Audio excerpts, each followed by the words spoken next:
नागपूरच्या जनतेने 3 वेळा आम्हाला निवडून दिलं आणि विकास करण्याची संधी दिली.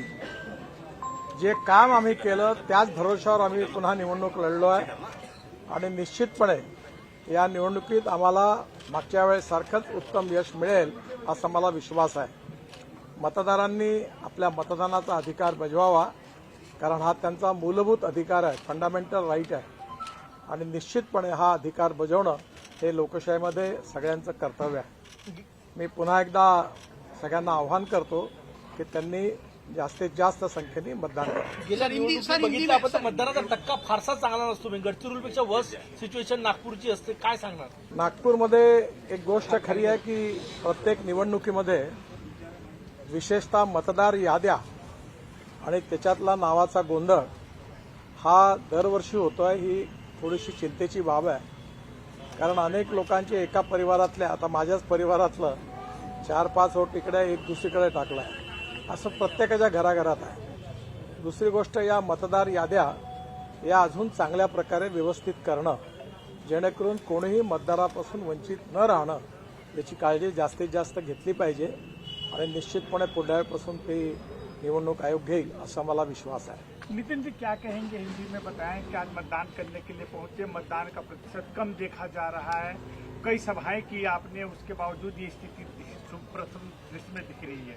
नहीं, देखिए, एक तो बात सही है कि चुनाव में मतदान करना हमारा फंडामेंटल राइट है, मूलभूत अधिकार है.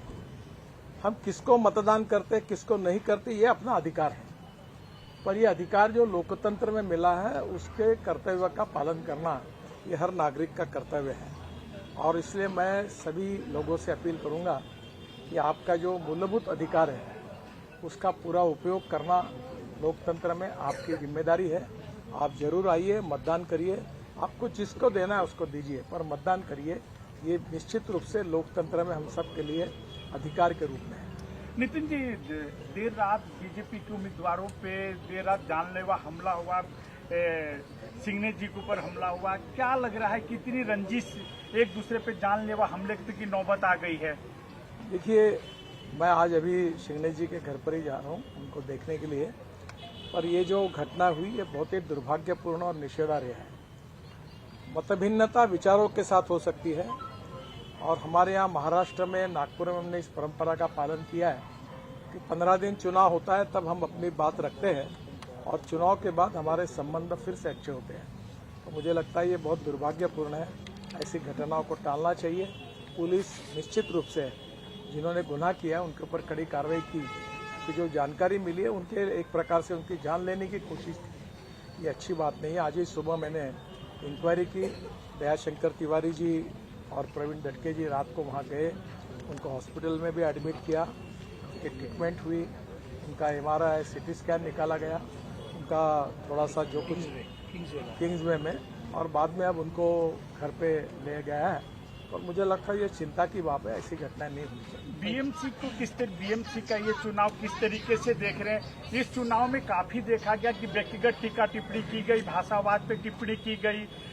किस तरीके से इसको देख रहे हैं? बीएमसी के चुनाव को किस तरीके से? कोई कुछ भी बोले और कुछ भी कहते रहे, अधिकार तो जनता का है कि किसको चुनकर देना. मैं पूरे चुनाव में एक भी बार मैंने विपक्ष का, उम्मीदवार का, किसी का कभी नाम तक नहीं लिया, क्योंकि हमने इतना काम किया है, वो बताते बताते ही टाइम कम पड़ता है. तो हम अपनी पॉझिटिव्ह बात को कहें और लोग समझते हैं, लोग काम को समझते हैं, लोग उसके ऊपर मतदान करें. विकासाच्या मुद्द्यावर महाराष्ट्रातले मतदार त्याच्या मागे, विकासाच्या मागे निश्चित रूप से 15 साल में, चाहे मुंबई हो चाहे नागपुर हो, केंद्र में मोदी जी के नेतृत्व में, महाराष्ट्र में देवेंद्र जी के नेतृत्व में, और नागपुर में भी हमारी पार्टी ने और अच्छा काम किया है. और जनता ने इन सब कामों का खुद देखा है और इसका लेखा जोखा चुनाव में हमने लोगों के सामने रखा है. और हमने कहा है कि ये काम किया, ये तो ट्रेलर है, आप हमको चुन कर दो, फिर असली फिल्म शुरू हो जाएगी. आपका आकलन क्या, 29 में से कितनी सीट लग रहा है मेयर बैठेंगे, कितनी जगह पर? रिकॉर्ड ब्रेक मार्जिन से हम लोग जीतेंगे, ये मेरा विश्वास. Thank you sir.